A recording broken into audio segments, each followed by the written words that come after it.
We have a really good panel here, a lot of experts who know a lot about the youth unemployment and also the political realities in the Baltic countries, Baltic Sea countries, apologies. So I won't do any kind of an introduction. I did some ideas there before, so I'm sure we can go straight into the discussion once I find my papers. Apologies for this. Hildur already introduced you somewhat, but I'm very happy to have Boguslav here from Poland, an MEP. We worked together in the European Socialist Party as well in many times, and I think it's great to have you here in Finland and talk about the issue. Camilla Gunell from Åland, leader of the Social Democratic Party there. Lasse Thörn, head of Labour Market Unit from LO, from Sweden, if I get it correctly in English, and Monika Arvidsson, also from Smedjan. But I will let you introduce yourself also a bit, but I will start straight with the question for Boguslav as well here. Poland is a country we often hear about when we talk about mobility and movement within Europe. It's a country where we have a high level of youth unemployment. At the same time, in 2011, you had 2 million people leaving Poland, emigrating abroad. Half of them were between ages of 20 and 29. So you have a high level of youth unemployment. At the same time, you have a high level of young, skilled workers leaving from Poland to other European countries, also to US and elsewhere, taking their skills with them also. At the same time, not always finding employment at anywhere near the level of education that they have. As far as I understand, it's only 1 in 10 leaving Poland, actually, a graduate leaving Poland actually finds a graduate job as well. So how would you see youth unemployment and also mobility, which is the theme of this panel at this moment? So how would you see it from your perspective, which is quite different from the discussions that we often, for example, have in the Nordic countries? Thank you very much for such, first of all, invitation. The second, having a chance to speak. And finally, the third, way in which you set up an issue. So first, let us start from that. What is not exactly typical for Scandinavian or Nordic consideration is the scale. You mentioned properly 2 million of Poles who are living and working abroad in the European Union. But at the same moment, we have 300, maybe 400,000 every day, people from Ukraine, Belarus, even Vietnam, other countries eastward from Poland, working in Poland. Why there is such a discrepancy? First of all, it's a matter of freedom to move, freedom to choose the place of work and place of life. However, these young people who left Poland, these 2 million, they send every year about 6-8 billion euros for investments at their homes, to build their homes in Poland. It means their intention is to come back.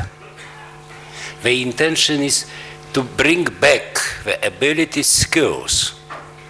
What's the reason for such a situation that we have these millions outside? We have still 2 million altogether not employed in Poland. Among them, hundreds of thousands, they are young people. First, what is the source of that?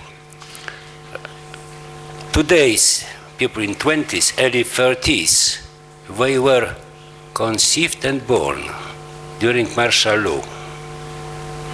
So we had this demographic highest level coming right now to a full professional and family life. Second, 20 years ago, right government in Poland, they has changed the education system. They have considered the professional, secondary and high school, saying that every young man and girl, he or she would be able to know something about Shakespeare, Johann Wolfgang Goethe, telling nothing about Polish writers, but not necessarily having skills, professional skills. So these plumbers, famous plumbers, they left Poland some years ago.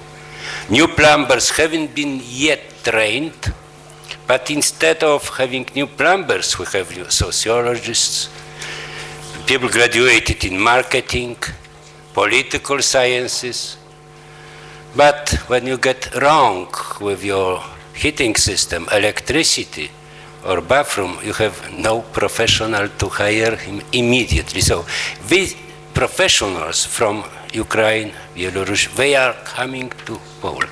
We have this excess amount of people, but without concrete professional skills. They are not craftsmen in any field. So why it is the case? Because of this reform. Do we have a chance to change it, retrain? Yes, theoretically we have such a chance. Because we used to get every year from European Union social funds, within social funds capital, human capital. They are altogether during the years 2007-2013 about 6 billion euros to get retrained. But again, a government handles this in an appropriate way. Instead of getting them trained in these needed professions, they are offered to get trained. For instance, shipyards, after collapsed ships, they were offered training to be a florists. A little bit different when it is needed. So, poor management of this, and also within this freedom of movement, don't forget, and such a message should be passed, that it is in Poland also place for young people from Sweden, Finland, other Baltic countries to come if they have their professional skills, because system of payment is very diversified. That's true, that quite a substantial percent of our young generation, they have these very poor contracts. We used to call it as a garbage contract.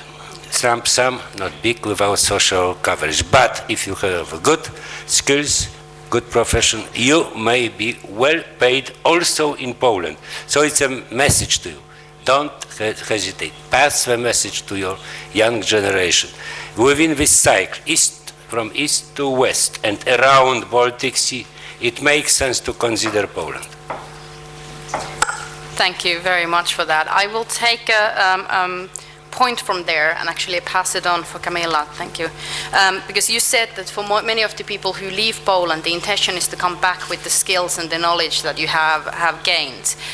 Åland Islands, the situation is similar. A lot of the young people leave from the Åland Islands to get educated elsewhere, either to Finland or Sweden, also elsewhere.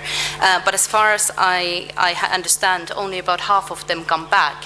So there's I think a brain drain might be a slightly wrong word, but anyway, it's a place in which young people leave but don't actually come back from then. So how do you deal with this, and how can you see it in the everyday life in Åland? Thank you very much, and thank you for putting this very important question on the agenda. And I'm very glad that you also discussed this in terms of more long-term. It's a question about long-term participation with young people in the society.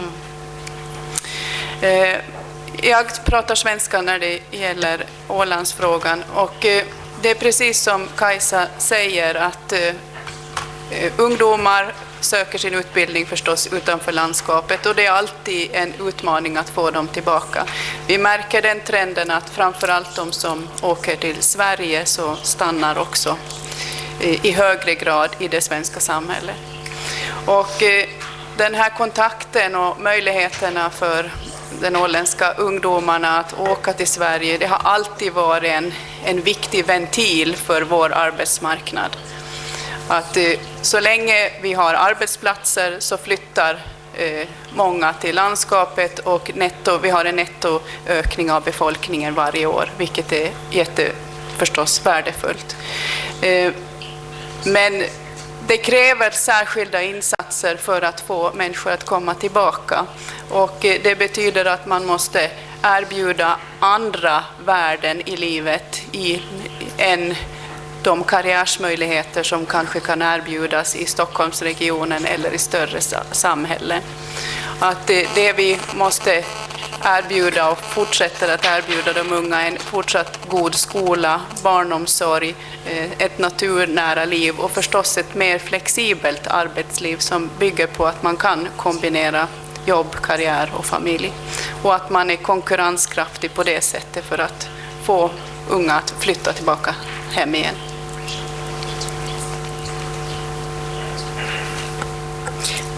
Thank you very much. I think you are correct in a sense that there needs to be the pulling factors as well for sure to why to come back, and also the employment and the possibilities also back at home. Lasse, I would like to ask you also about the labor markets, and in a sense that we're talking a lot about the change in the labor markets and the working structures of the people as full. Do you see that the crisis is that the situation where we see where the kind of idea of full-time permanent job contracts for young people is as an impossible? Is it just the product of the crisis and at the moment the situation at the moment, or is it something more permanent? And how can we tackle that in a sense that young people would have the certainty in their life in order to get started? Jag ska också prata svenska. Det vi kan se är ju att vi i Sverige så har vi för närvarande en massarbetslöshet om vi tittar totalt sett. Och som vi tycker är för närvarande, det är helt oacceptabelt. Vi har många unga som är särskilt drabbade och de har svårt att etablera sig på arbetsmarknaden.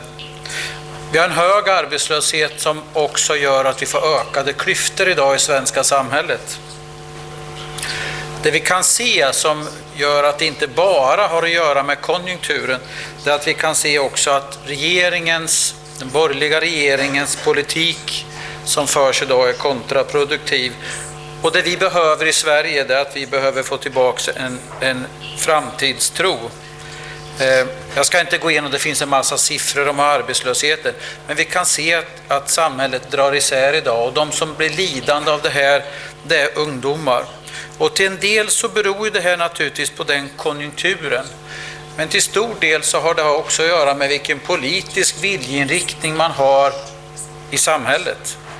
Det vi kan se idag är att vi har en all rätt att kritisera den förda ekonomiska politiken. Det finns idag en avsaknad av att man satsar på infrastruktur som skulle kunna ge jobb, som skulle kunna ge möjligheter för ungdomar att komma in. Bostadsbyggandet ligger väldigt, väldigt lågt. Till det så ser vi också att man har kraftigt försämrad a-kassan.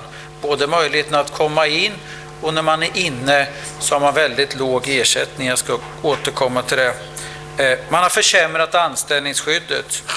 Man har försämrat arbetsrätten. Och man har idag en obefintlig arbetsmarknadspolitik. Och det här tillsammans kan man se att det här är en politisk viljeinriktning på vilket samhälle man vill ha. Vi kan se, och vår statsminister i Sverige, han var i Davos förra veckan. Han uttalade sig och sa att en av de stora problemen som vi har i Sverige idag, det är att vi har för liten andel lågavlönade jobb, low pay jobs. Och han skulle vilja se en sån ökad andel. Och det man kan se i det här är att det är en politisk viljeinriktning där man vill ha mer ungdomar in i privat tjänstesektor som inte ska kunna leva på sin lön. De ska komma in på arbetsmarknaden men de ska ändå inte kunna flytta hemifrån. Därför de har en väldigt dålig eller obefintlig anställningsform. De ringer eller att man får ett sms på sin telefon om man ska jobba. Och lönen är så pass låg som man inte har råd att flytta hemifrån. Som jag sa, att man tvingas fortfarande bo kvar hos sin mamma och pappa. Och det här är politik. Det här är inte någonting som bara händer. Utan det här är ett medvetet val. Och det vi skulle vilja se istället, som vi tror skulle kunna göra det här, utöver det som så att säga infrastruktur och de delarna, det är att vi tror att några få punkter. Vi skulle vilja hitta tillbaka till en svensk arbetsmarknadspolitik som den var välkänd för ett 20-tal år sedan. Vi skulle vilja utveckla den och hitta ny där arbetsmarknadens parter tillsammans med regeringen ta ett mycket större ansvar för att se till att få in både ungdomar och andra grupper som är långtidsarbetslösa och som står utanför svensk arbetsmarknad. Vi vill bygga ut arbetsmarknadsutbildningen. Vi tror att det är viktigt att folk kan få lära sig yrken, kombinera det med att också vara ute på arbetsplatserna så man får yrkeserfarenhet, man får en kontakt med arbetsmarknaden. Vi har många erfarenheter från Sverige att ju större yrkeserfarenhet du har och varit ute på arbetsplatsen, desto lättare är det att du finns kvar på arbetsmarknaden. Insiders och outsiders. Och det tror vi är viktigt att komma till rätta med. Tittar vi på skolorna så har vi i Sverige idag en ganska stor grupp, en 10% ungefär ungdomarna som inte går ur sin grundskola. Och ytterligare 10% som inte går ut sin gymnasieskola. De ska inte ut på arbetsmarknaden, och ska de ut på arbetsmarknaden så ska de göra det tillsammans med att de får gå färdigt sin utbildning.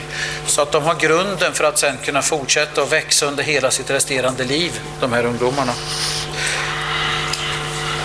Vi tror också att för de som har varit ute lång tid från arbetsmarknaden, som behöver komma in och som har varit långtidsarbetslösa och så behöver man hitta mera subventionerade anställningar. Vi tror att det är jätteviktigt, återigen för att få en knytning till arbetsmarknaden.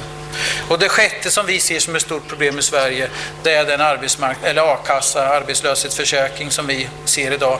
Man trycker ner arbetslöshetsersättningen, man har massa visstidsanställda, man ställer arbetslösa mot arbetande, och så är man på väg att trycka fram mera working poor och fattigt arbetande i Sverige. Det är ett problem, men det är inte, utöver att det är konjunkturellt problem, så är det ett politiskt problem. Det är en politisk viljeinriktning som vi tycker saknas idag i Sverige. Och det är en viktig del till det problemet vi har i Sverige. Thank you. Thank you for that. I think what I'd like to ask from Monica is about mobility in the Nordic countries versus the mobility that we are seeing now, because in the Nordic countries we've had the area of free movement and free movement of labor for decades, and we've always had a lot of mobility. I mean, from Finland, people used to move in 60s and 70s to Sweden. Tens and tens of thousands of people moved to work when there was a crisis in Finland. From Sweden, people are moving to Norway for better wages, and at the moment there's always the discussion of nurses moving and whatever it is. So we've had a lot of movement within the Nordic countries. But now that it's been opened more and we have freedom of European mobility and so forth, we also have a massive backlash and a lot of like sort of populist rhetorics against mobility from Eastern European countries or wherever it is. We are saying that we cannot absorb the migrants and so forth. How do you see the benefits and the disadvantages of the mobility? Can you give us at all sort of an assessment on how the Nordic model of free movement has been beneficial for us, or has it been, and how can it be reflected to the current moment? First of all, many thanks for the invitation. I'm very happy to contribute to the meeting and the panel. I'm sorry, I will profit from preferably speak Swedish, så att swap. Jag tror, alltså till att börja med, så om man pratar om migration i relation till ungdomsarbetslöshet, så är det svårt att hitta generella svar, eftersom det finns egentligen ganska få likheter inom den enorma gruppen ungdomar. Vi pratar om en grupp som brukar klumpas ihop, allt mellan 15 till 24 år är det vedertagna måttet, och det är en väldigt stor skillnad på en 15-åring på arbetsmarknaden och en 24-åring på arbetsmarknaden. Så därför kan man också inte riktigt hitta de här generella svaren. Bara för att ge en liten bild av vad vi har att göra med också. För ett år sedan så gjorde det svenska SCB, Statistiska centralbyrån, en undersökning gällande ungdomsarbetslösheten. Och då mätte man upp nivåer på svensk nivå på en arbetslöshet på ungefär 23%. Så frågar man ungdomarna själva om de såg sig själva som arbetslösa. Och det var ungefär 67% som sa ja på den frågan. Och det ger ju lite perspektiv hur stort problemet är. Absolut inte förringa problemet ungdomsarbetslöshet. Är man arbetslös och ung, då har man ett stort problem på individuell nivå och ju längre tiden går också på en samhällelig nivå. Så är det definitivt någonting vi måste ta på allvar. Men just för att få det här perspektivet att ofta så det här alarmistiska tonläget är inte alltid påkallat. Om vi nu ändå ska generalisera och prata gruppen ungdomar så är det ofta, inte alltid, så att det är en betydligt mer kortvarig arbetslöshet relativt andra grupper. Man brukar prata på ekonomiska om friktionsarbetslöshet, så att säga normal arbetslöshet när man byter från ett jobb till ett annat. Men framförallt också konjunkturarbetslöshet, den drabbar ju unga. Men ju längre tiden går, ju mer marginaliserad man blir, desto större problem att man också som ungdom trillar i där strukturella arbetslösheten. Och det är där man börjar få riktigt stora problem på en samhällelig nivå. Så, och kopplat då till migration, jag skulle säga att det är ju framförallt en väldigt stor individuell frihet och förmån att kunna röra sig över gränserna eftersom det ger så mycket tillbaka rent erfarenhetsmässigt. På ett samhällsekonomiskt plan så är ju själva tanken med migration helt fantastisk om den funkar som en enorm matchningsprocess. Utbudet ska mötas av efterfrågan, så enkelt är det. Och marknaden funkar ungefär så som vi vill att den ska funka. Migrationen följer egentligen inte regleringar utan den följer konjunktursvängningarna. Finns det jobb att få? Ja, då flyttar arbetskraften på sig. Så då har vi en situation där konjunkturen har varit usel och låg. Mindre i Norden än övriga Europa, men ändå ganska segt. Och då sjunker ju också migranternas möjlighet att få jobb och migrationen i sig sjunker. Så jag tror inte även hur nödvändig den är för att klarera det här utbud och efterfrågan, så tror jag inte att det är inte optimalt än så länge, och det är språkliga hinder, kulturella svårigheter, sociala nätverk. För att få ett jobb måste man ofta ha en ganska fet kontaktbok. Det är sådana saker som fortfarande sätter käppar i hjulen. Inte så mycket regleringar. Så rent generellt, migration jättebra idé, men väldigt få utnyttjar möjligheten. Sist det var några relevanta mätningar så var det fortfarande för de Europas nordliga länder, eller på hela EU-nivå, någonstans mellan 1-2% av den totala arbetskraften bestod av migrantarbetare. Det är ju nästan ingenting. Och där kan man då också genast avfärda den potentiella risken av press neråt på arbetsvillkor av migrantarbetare. Den är inte särskilt relevant. Ja, man har en ökad grupp migrantarbetare som får allt sämre position på arbetsmarknaden och den här gruppen vars villkor pressas neråt. Men att det har gett åverkan på övriga arbetsgrupper, ja, det ligger mer avlägset fram i framtiden i så fall. Jag vet inte om jag lyckas svara på din fråga, men jag känner att jag skåpade in en ganska bred del av verkligheten här i varje fall.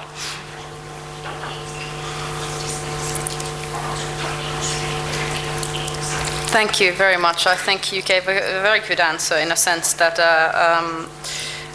I think also the role of migration is something that we need to look a lot in the future as well.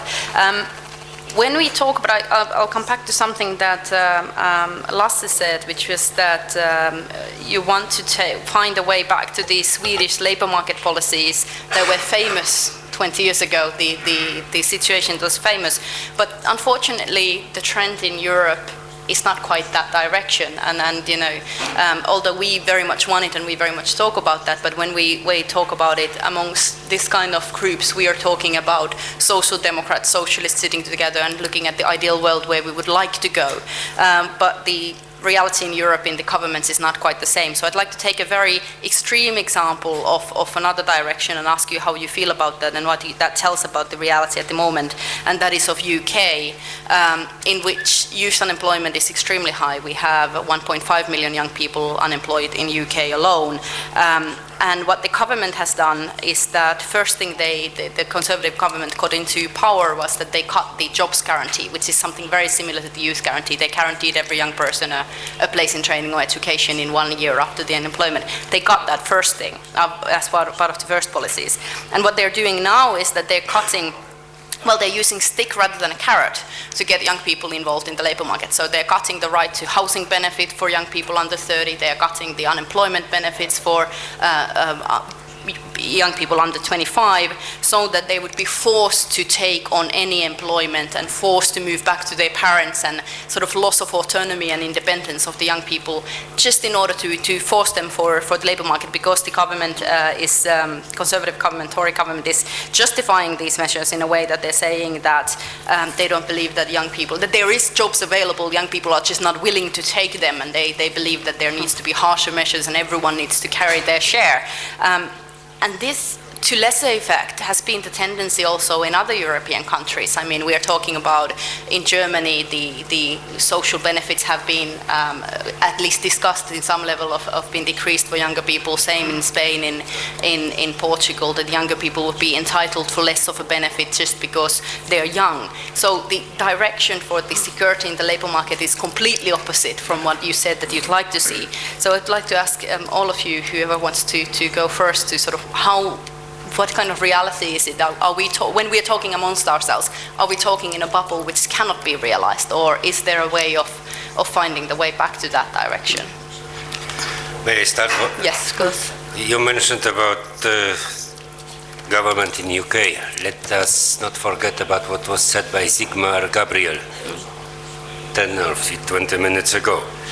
But us as a social democrats, we behave in different way when we are in a position and in a different way when we are in power, he said. So right now we are under the following. On one hand, you have a recommendation of monetary fund, different troikas saying about cuts and austerity. And whenever we are together as a governments, did you get any message that socialist government, Danish, Slovakian, French, opposed it heavily? Way of thinking, way of acting, it depends on where we are sitting as a government. We should say it, I think, very clearly, not making kind of hopes that if we have 100% of European government, socialist governments, it will be solved. No, it is a process. What is important, from my point of view, is to understand the young people what I'm trying to do. I have my students asking them, what is your point of view on your future? Why you study? They used to say, you see, our interest is to have a growth in stability. A level, starting point, not necessarily very high, but stability, and I would like, says everybody, to see my future. So I can plan what I am going to do. In this future, it is also considered quite often. Okay, let me go abroad. But I would like to be abroad at a limited time. Why? They said first is my identity. I don't want to be socially excluded. Because why do you say so? I don't want. Because I know my friends. They are isolated. By all means, isolated. It is not any, let's say, discrimination. It's simply isolation. You are different. And the momentum is to come back until your kids go to a local school abroad. When kids go to a local school, they are getting, for instance, Danish or British or German, coming from, for instance, Polish families. And parents feel a little bit excluded, but kids feel being together. This is very important momentum. And shouldn't we consider the following? Our government, right government in Poland, has excluded the pension age, extended from 65 for men to 67, 55, 60 women to 67. First, is it just justified fully that it is a matter of making savings, cheaper social funds, or it's simply a matter of blocking jobs for young generation. I would be very grateful, because we have opposed very much. Why? I would be very grateful having your response. Is it a blocking possibilities for young people? And we were against why? Our way of thinking was the following. Give this 100,000 jobs, because it's the amount of people in Poland getting retired every year. For young people, these young people who make enough money to pay you pensions or your pensions in future. Otherwise, we have these people frustrated, going out, contributing different, also important parts of the European Union, but not necessarily our budget.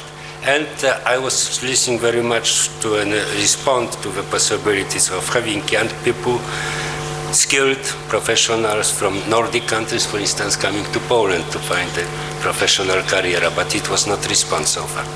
Thank you. Thank you. I think I will take a point on the retirement age a little bit later, but if we go on with this and then Camilla. Jag tycker som Boguslav i den meningen att vi kan naturligtvis inte ta ansvar för Camerons politik. Vi skulle göra annorlunda, och det är väl det vi måste framhärda i alla de valrörelser som nu ligger framför. Att Socialdemokraterna hanterar den här frågan på ett annat sätt. Och att man både ska diskutera passiva och aktiva arbetsmarknadsinsatser. Nu nämndes de passiva i form av vilka stödsystem som finns och vilka nedskärningar som där har gjorts. Men framförallt ha fokus på de aktiva insatserna. Och jag tror att eftersom, som här påpekades, ungdomar är inte likadana. Det är en stor grupp och den är väldigt heterogen. Och många är beredda att flytta dit jobben finns, och vill man ha en fungerande mobilitet, i Norden har den fungerat därför vi har haft en språkgemenskap. Man har kunnat ta ett jobb i Norge, Sverige om man har samma språk. Men om man ska få mobilitet att fungera till andra länder kanske man måste kombinera det också med någon typ av språkstöd på arbetsmarknaden för att lättare komma in i jobb. Men vad gäller aktiva insatser så tror jag att ungdomsgarantin som finns i Finland och som vi också har på Åland, det är ett bra steg för att få in unga i arbetslivet så man får en start, och att man då ser till att man under den här sämre tider hjälper till, som du också var inne på Lasse, med vissa subventionerade arbetsplatser, både inom offentlig sektor, inom privat sektor och också inom tredje sektorn som idag är en stor arbetsgivare. Så att jag tror man måste kanske också jobba med attityden hos arbetsgivare om att se unga som en resurs nu och inte bara några som står på tillväxt för framtiden. Thank you very much. I think that's a very important point. Also, the role of the employers and the responsibility that they have for the function of the labor markets. But Lasse, go ahead, continue. Ja, det är en jätteviktig fråga. Man kan inte säga till dagens ungdomar och de som idag växer upp, vare sig de är 15 eller 25, så här kan man inte säga till dem. Vi kommer att behöva er om 15-20 år. Ni är jätteviktiga. Om vi ska klara av nordiska modellen, det nordiska samhället, att klara av att rusta, få tillväxt i ekonomin, så kommer vi behöva er. Ni är nyckelpersoner. Men nu har vi inget intresse av er, utan kan ni ställa er i utvisningsbåset så ringer vi om 15 år. Det funkar inte så. Och det här handlar i grunden, tror jag, om vilken människosyn man har när man bedriver politik i ett land. För mig så handlar det om det. När vi tittar på ungdomarna i Sverige så kan vi se att vi har ett gäng ungdomar som inte har gått färdigt sin utbildning, grundskola, gymnasieskola. För dem är det absolut viktigast att vi hittar utbildning eller kombinera arbete och utbildning så att de får sin utbildning. Sen har vi en grupp ungdomar som har gått färdigt sin gymnasieutbildning men som inte får fast förankring på arbetsmarknaden. De har svårt att komma in. För dem så krävs det att vi hittar speciella åtgärder. I Sverige så har vi varit duktiga att göra det via att använda kommunerna som har tagit emot många ungdomar, och det tror vi att de kan fortsätta göra. Men vi tror också att det är viktigt att inkludera det privata näringslivet så hela samhället tar ansvar för att det är hela samhället som kommer att dra nytta av de här ungdomarna. Det finns en grupp ungdomar som är ganska starka på arbetsmarknaden som har gått ut sin gymnasieutbildning och de kommer att få jobb. Det kan vara en liten del där de fortfarande står utanför, men de kommer att få det. Och sen har vi en grupp ungdomar som har gått ut högskola eller universitet. Och de behöver också en möjlighet att få sin första praktik på arbetsplatsen. Därför att om de får det så kommer de att komma in och så kommer de att starta sin karriär inom de yrken som de har valt att utbilda sig till. Det som sker i Sverige idag är att de inte får den här första introduktionen och istället går de ner och tar andra jobb som andra grupper ungdomar annars skulle ha fått. Men det vi tror är viktigt om man ska se på ungdomar, det är att man ska se antingen så ska man rusta ungdomar för framtiden, ge dem en bra utbildning, genom en aktiv arbetsmarknadspolitik där arbetsmarknadens parter får ta ett stort ansvar. Och det vi måste göra det för att klara det här, då ska vi inkludera ungdomarna. Då ska vi ha ett anständigt samhälle som hänger ihop och minskade inkomst- och klassklyftor. Det andra alternativet, jag tror att du var inne på det om inte jag hörde alldeles fel. Vi har ungefär 9 miljoner needs today idag som liksom inte finns vare sig i utbildningssystemet, de finns inte i arbetsmarknadspolitiken och de finns inte inom socialbidragen. De lever ett helt eget liv. Det motsvarar ungefär Sveriges totala antal människor som bor i Sverige. Och det är det andra sättet att se på det. Vill vi ha ungdomar med sämre arbetstider, de ska alltid stå till förfogande, ökad risk för ohälsa, kommer att ha sämre pension, de kommer inte att kunna flytta hemifrån, de vet inte om de vågar skaffa barn. Det är inte så att de är 20 eller 22. Vi har samma problem i Sverige med kvinnor som är 35 år som fortfarande inte har en tillsvidareanställning. Och då måste man välja vilken typ av samhälle vill ha. Och då tror jag det politiska socialdemokratin måste vara viktig att driva de frågorna. Och det andra är att vi som facklig organisation, vi ska vara det naturliga valet för ungdomarna att välja och driva sina frågor som är viktiga för dem. Absolutely, thank you. I think especially the point about the inability to have the secured place which influences then your life choices, having children, being able to move out of her home and parents' home and so forth is something that we see more and more. Actually, the average age of young people moving away from home has risen in the recent years massively in Europe. I mean, we are talking about 30-year-olds living with their parents, also in Nordic countries, which is something that was quite unheard of at the end of 90s or so forth. So I think these are big questions. And not just about the employment, but the entire life question. But Monica, go ahead.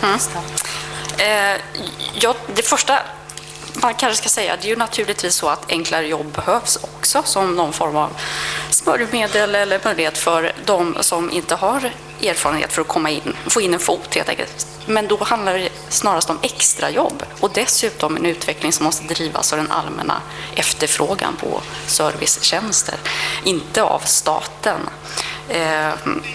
Där tycker jag det är till och med som till exempel svenska regeringen då, men även i Storbritannien, det är ju faktiskt mindre begåvat att driva den linjen och att skapa fler låglönejobb med motivationen att få in fler ungdomar. För då sätter man ju också en lägre ambition för produktivitetsutvecklingen och däremot skifta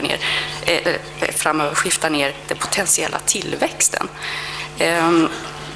Vad kanske ännu värre, det är ju dessutom en inhuman linje om man då tar den ståndpunkten som faktiskt innebär att fattigdom är en drivkraft till jobb. Jag ber om ursäkt, jag är makroekonom, inte diplomat. Så, alltså, och precis som du är inne på, vad är egentligen rimligt för ungdomar då? När ska man kunna etablera sig i vuxenlivet?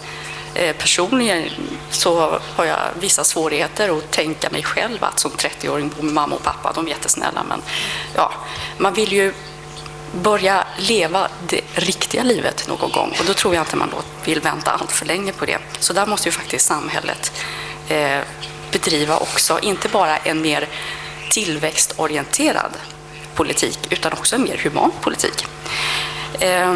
Och det vi då har sett mycket från borgerliga regeringar det är ju att man svarar på en kostnadskris som inte har funnits. Det är liksom inte kostnaden på arbetsplatsen som är problemet, utan det är främst efterfrågan. Och det är klart, då får man ju inte de rätta lösningarna då. Det som behövs är ju konjunkturstimulerande åtgärder i första hand. Men i vissa lägen också det strukturella. Men som sagt, det är ett mindre problem. Och det man i så fall ska syssla med mest, det mest produktiva, det är ju naturligtvis utbildningen. Synnerhet om man är mellan 15 och 18 där någon gång. Ja, då kanske man ska fortsatt vara studerande, inte på arbetsmarknaden. Motverka avhopp inom gymnasiet är ju oerhört viktigt. Satsa på praktikplatser för att fasa ut ungdomar på arbetsmarknaden. Facket kan ju naturligtvis också göra väldigt mycket. Inte minst genom facklig organisering av unga. Det har väl i alla tider, det tror jag inte är nytt under de senaste årens lågkonjunktur. Det har alla tider varit svårt att organisera ungdomar. Man är ung och stark och klarar sig ganska väl själv. Och så någon gång där i 28-årsåldern då börjar man inse att det kanske inte var så lätt. Så spridning av facklig information och funktionen, hur funkar det på arbetsmarknaden, vilka rättigheter har man? Det tror jag är oerhört viktigt för att ungdomar ska inse vilka rättigheter de faktiskt har, vad de faktiskt kan hävda gentemot arbetsgivare. Där kan man ju jobba med konkreta medel som kanske ungdomsmedlemskap. Som ungdom vill man ju kanske testa lite olika yrken inom olika branscher, men då kanske man inte tänker på sådana här krångliga saker som att byta fackligt medlemskap beroende på vilket förbund man ska tillhöra. Så där kan man ju då kanske tänka sig mer flexibla lösningar just för ungdomar då. Men på internationell nivå för migrerande ungdomar eller migranter som helhet för den delen. Det här gamla idén om ett fackligt pass över gränserna så man kan bistå varandras medlemmar när man väl etablerar sig tillfälligtvis i ett annat land. Det kan också vara ett väldigt bra verktyg i praktiken för att upprätthålla löner och andra anständiga arbetsvillkor för ungdomar.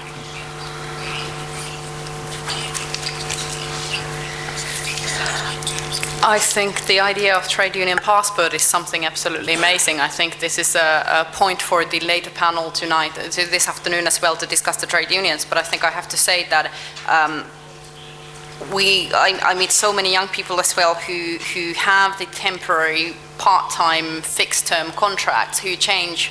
You might have 6 or 7 different jobs and 6 or 7 different contracts in 2 years' time, each one of the jobs belonging to a different trade union. So how do you keep up? I mean, it takes an awful lot of commitment from a young person to go and change the membership every time. So unless the trade unions also make it somehow easier to find a way of moving between, it's very, very difficult to say that in this day and age when it's so hard to keep up with the employment as well. You need to keep up with that as well. So I think both internally and then internationally, trade union membership is very important. Also, of those people who move away from their own home country, very small percentage are actually organized. So information from another country's trade unions are very important. We are running bit over time now. We were late at this beginning, so we will continue a little bit longer, but I would ask you to all to sort of give last comments on if there's anything that you'd like to mention. But then I also want to bring into that the comments about the retirement age. Not so much about the retirement age, I don't want to go into that debate, but the question that it brings to my mind about the blockage for young people. When I was leaving secondary school about 10 years ago, I was told that it doesn't matter what you are studying, especially if you study social sciences or something like this, we will have a lack of workforce in 5-10 years time, because the great generations of the civil service will retire and there will be so many jobs at the government that they will be just like doors open for everyone. Didn't quite happen, and this is at least the discussion in Finland, that we are, for every person that is retired, the new jobs are not opening, especially in the public sector jobs. So there is a kind of mismatch between the education and between what we were directed towards studying and then the needs of the labor market at the moment. So I think this is the question about the retirement age as well, that even if older people would retire earlier, unless the jobs become available again, it doesn't make any difference to us as young people. So there is kind of problem at the both ends of the career length, both in the opening of the career, jobs, and at the end in the retirement age question. So in that sense, I would like to ask also comments on the situation of the labor market. Why doesn't it work anymore the same way it did in the Nordic countries, in the Baltic Sea countries as well?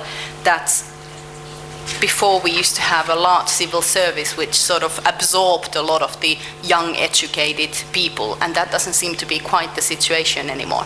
But this or anything else that you still want to comment on other people's comments or anything like this, I would like to give you all the last words. But can we start from Monica this time? Sorry to put you straight on the spot, but so have a different order. Go ahead. Absolut. Ja, det här med missmatch och utbildning, det är egentligen två saker tycker jag. Problemet med, Lasse var lite inne på det svaret tycker jag, att arbetsgivarna har ju egentligen ganska högt ställa krav på även enklare yrken, och det ställer till med problem för vissa grupper av ungdomar på arbetsmarknaden. Att de med längst utbildning kommer före i kön till jobb där man kanske egentligen inte behöver så lång CV som man kanske har. Och utbytbarheten mellan de äldre på arbetsmarknaden och de unga på arbetsmarknaden, den låter ju sig inte göras särskilt lätt. Så säg att vi pensionerar alla som är över 55 och så tror vi att vi ska få in alla ungdomar som går och dräller omkring på gatan idag, så funkar det ju inte. Man är inte så utbytbar. Vi har ingen homogen 55 plus grupp och vi har ingen homogen ungdomsgrupp. Så det funkar ju inte alls så. Och inte minst, så kan man inte göra. Vi behöver ju öka arbetskraftsutbudet, arbetskraftstilltagandet i det hela samhället. Så vi kan inte byta jobb med varandra. Det finns ingen solidaritet i den tanken. Det finns en snäll tanke bakom, men det funkar inte. För det vi behöver, det är ju en gemensam grundplatta för att öka antalet arbetade timmar i ekonomin, för att vi ska kunna upprätthålla någon form av välfärdsnivå, generell välfärdsnivå i samhället. Och för att vi ska kunna få bra pensioner inte minst, men också för att vi ska kunna få de tjänster som vi förväntar oss av samhället. Det kostar ju också, och då måste så många som möjligt kunna in på arbetsmarknaden och bidra efter förmåga och möjlighet. Så det där utbytbarheten rakt av funkar inte. Vad avfärdande det lät, men ja, det är i varje fall min tanke kring det hela. Thank you, Lasse. Jag tror att en viktig del av lösningen, den sitter vi som fackliga organisationer på.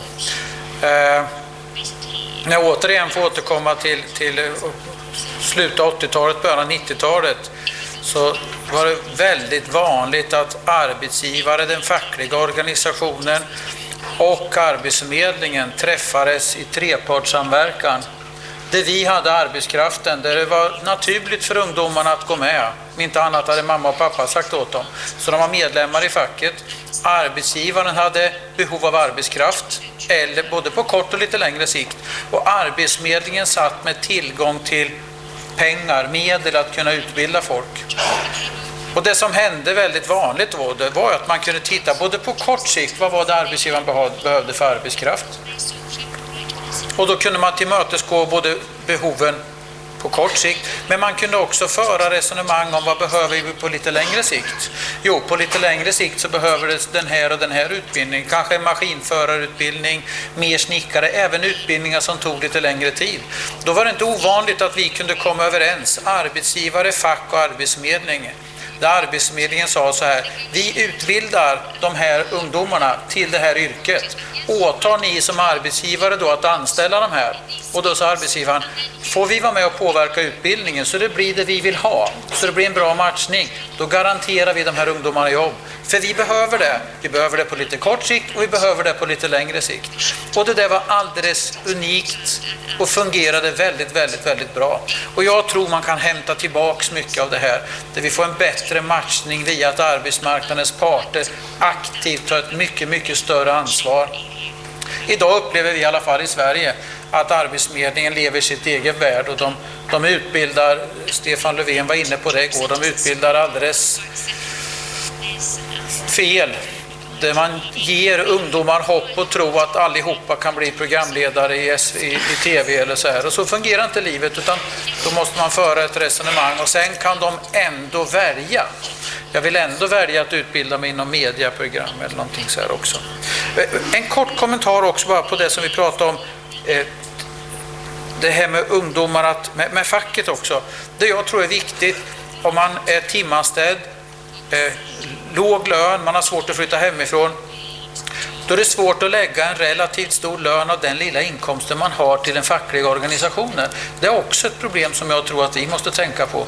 Hur ser vi till att de som tjänar så pass lite och är på väg att flytta hemifrån och så här, då kan vi tillmötesgå deras behov av att vara med i den fackliga organisationen utan att det tar allt för stor del av deras disponibla inkomst. Tack. Jag studerade själv i Åbo på 90-talet, början av 90-talet, när Finland var i den här djupa krisen, lamman som vi kallar det. Och jag och mina studiekamrater, vi upplevde på allvar då att vi kommer aldrig någonsin att få ett arbete.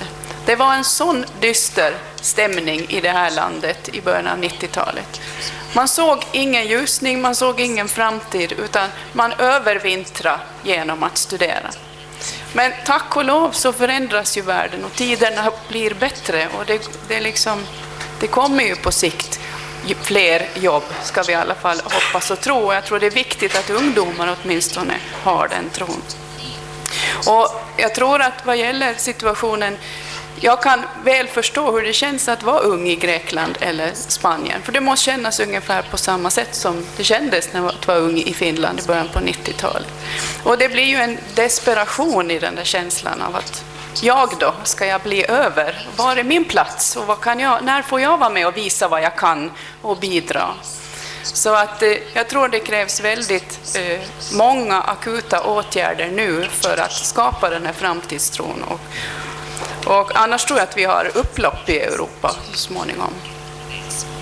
Så jag tror att en kraftsamling inom ett trepartssamarbete kan vara en av de viktiga nycklarna för att få fram de här akuta åtgärderna nu och sen bygga framtiden långsiktigt och en tro på att som utgår ifrån en solidaritet och att olikhet är styrka, som vi lärde oss på Berghällsskolan igår, och att alla absolut kan vara med och bidra. Men jag tror det behövs en genuin respekt och intresse för alla individer och deras möjligheter och deras talanger.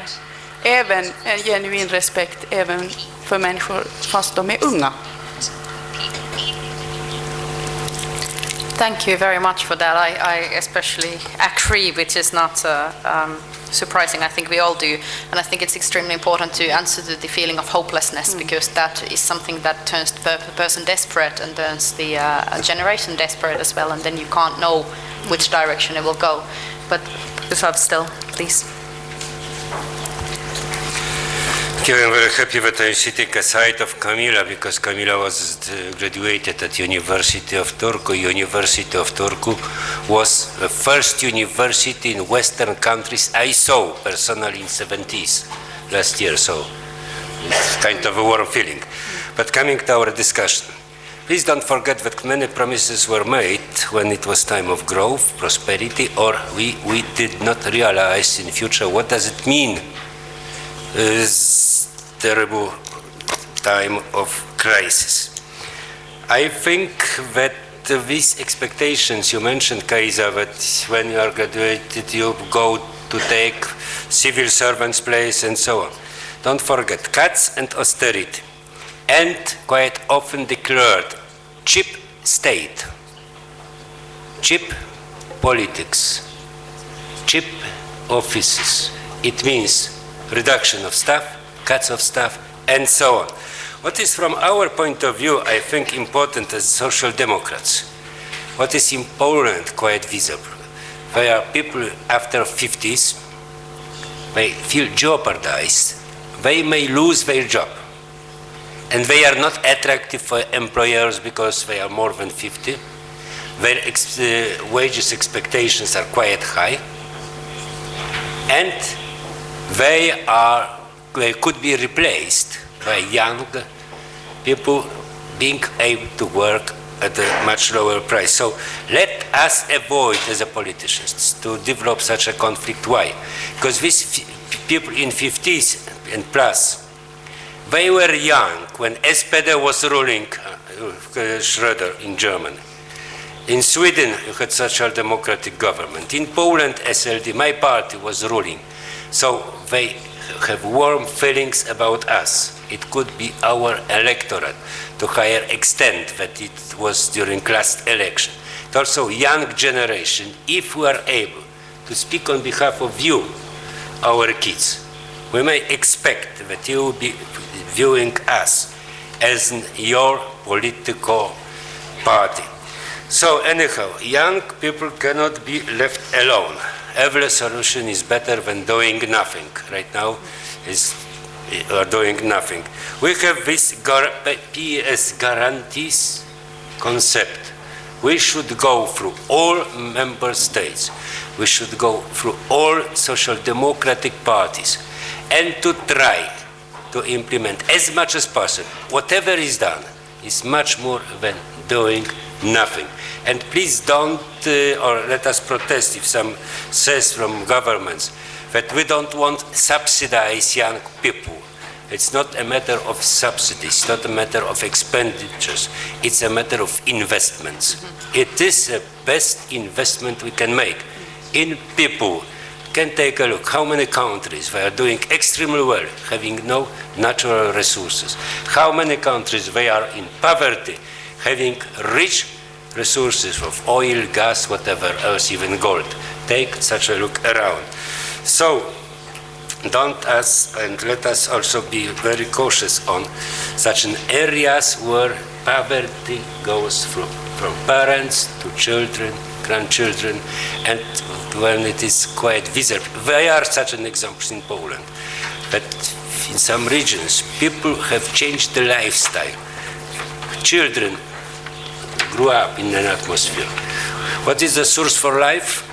Getting social support, not job, not aspirations, no growing. Thank you.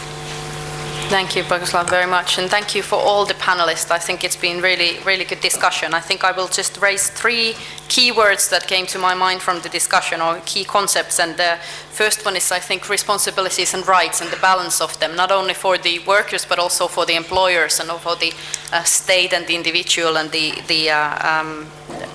entity in discussing the labor markets. And then I guess it's the question of supply versus demand side economy in the labor markets as well, whether it's about the having the jobs available or having the workers available. And I think there's a big difference between our view and the view of perhaps the conservatives.